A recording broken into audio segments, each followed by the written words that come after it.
Tapi sampai sekarang, hal-hal ini tuh masih dilarang untuk dilakukan pada manusia. Many scientists believe that genetic engineering is the future of our evolution.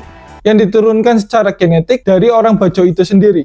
After comparing the Bajo DNA with DNA from nearby farmers and from Han Chinese, the team found 25 genes that were different in the Bajo. Kalian tahu film Avatar kedua, The Way of Water, yang mengenai kehidupan tentang suku air? Before your birth and after your death.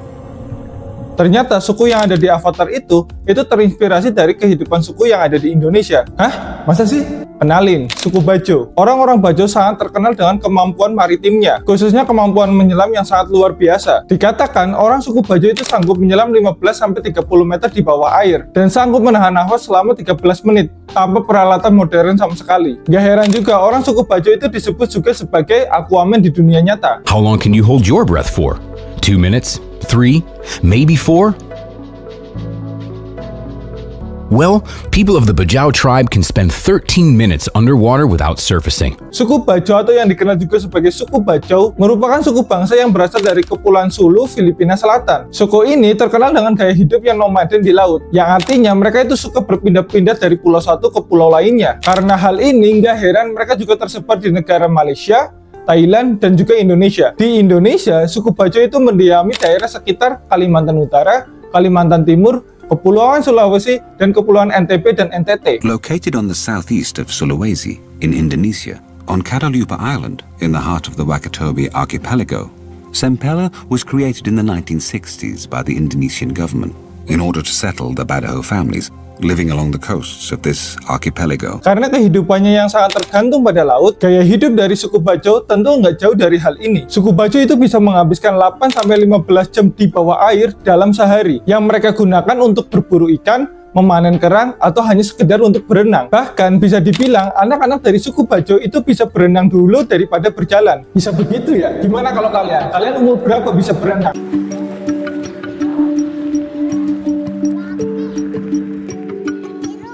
Ndah masuk aku didiki, ndah umur 4 tahun. Aku ndah mandi nama biasa. Pati tu mau aku, bona iru, katonangku, patuong. Dan seperti yang udah gue bilang, orang suku Bajo melakukan kegiatan menyelam yang luar biasa ini, yakni durasi lama dan kedalaman menyelam yang dalam, itu memang tanpa alat modern sama sekali. Alat modern yang dimaksud tuh kayak tabung oksigen, swimming fish, atau alat bantu renang yang ada di kaki itu. Oh ya, palingan ya mereka pakai kacamata renang. Cuma kacamata renang yang mereka pakai itu juga buatan mereka sendiri. Bahkan beberapa orang dari suku Bajo itu bisa melihat dengan jelas ketika mereka di bawah air. These are constructed from a single piece of hand-carved wood and a section of window glass, and are custom made for each individual diver.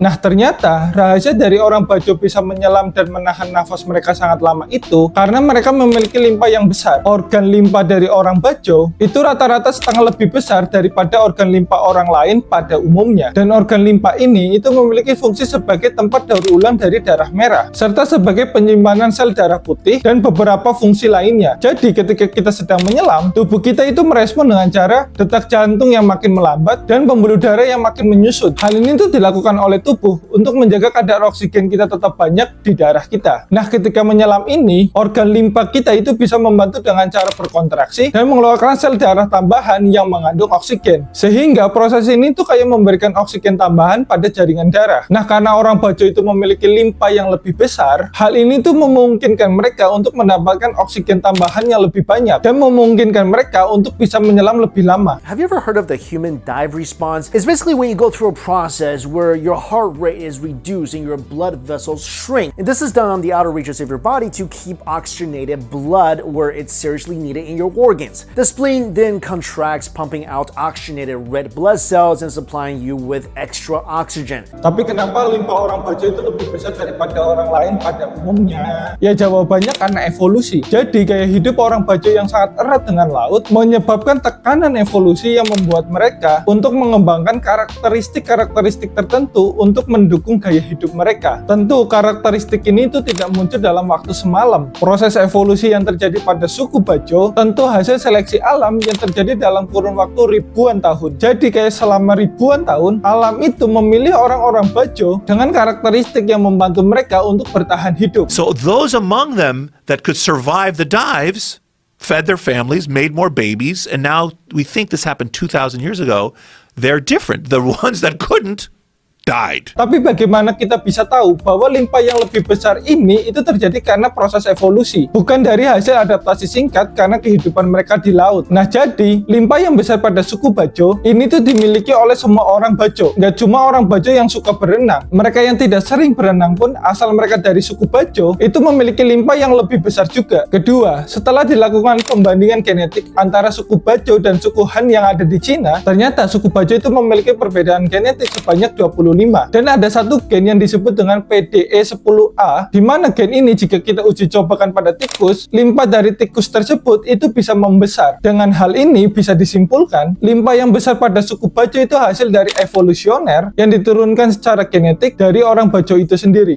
After comparing the Bajo DNA with DNA from nearby farmers and from Han Chinese, the team found 25 genes that were different in the Bajo. One notable difference was in a gene called PDE10A. Other researchers have found that in mice, this gene can affect thyroid activity, which in turn affects spleen size. Dan adaptasi secara evolusioner pada komunitas orang itu nggak cuma terjadi pada suku Bajo. Adaptasi evolusi ini terjadi di semua tempat yang memiliki lingkungan yang ekstrim. Contohnya yang terjadi pada orang-orang Sherpa, yakni suku bangsa yang hidup di daerah Himalaya. Mereka juga secara evolusioner mengembangkan kemampuan untuk menyimpan oksigen yang lebih banyak pada tubuh, karena mereka hidup di dataran yang sangat tinggi, sehingga oksigen yang tersedia itu sangat tipis. In 2013, we returned to Everest to look at the Sherpas, a race that has been living in the Himalayas for many thousands of years. We wanted to see how they have evolved to live, reproduce, and work at altitude. Sherpas have evolved to become superhuman mountaineers, renowned for their prowess as climbers on the highest Himalayan peaks.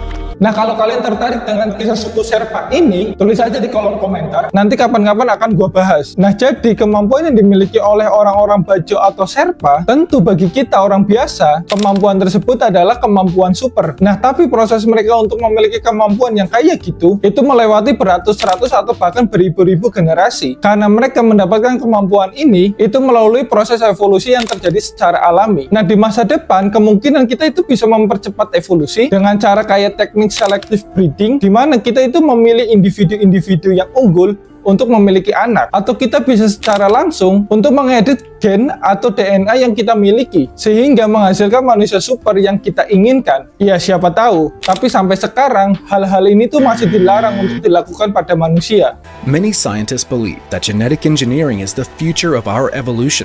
It provides us with a chance to give ourselves any traits we want, such as muscle mass or eye color.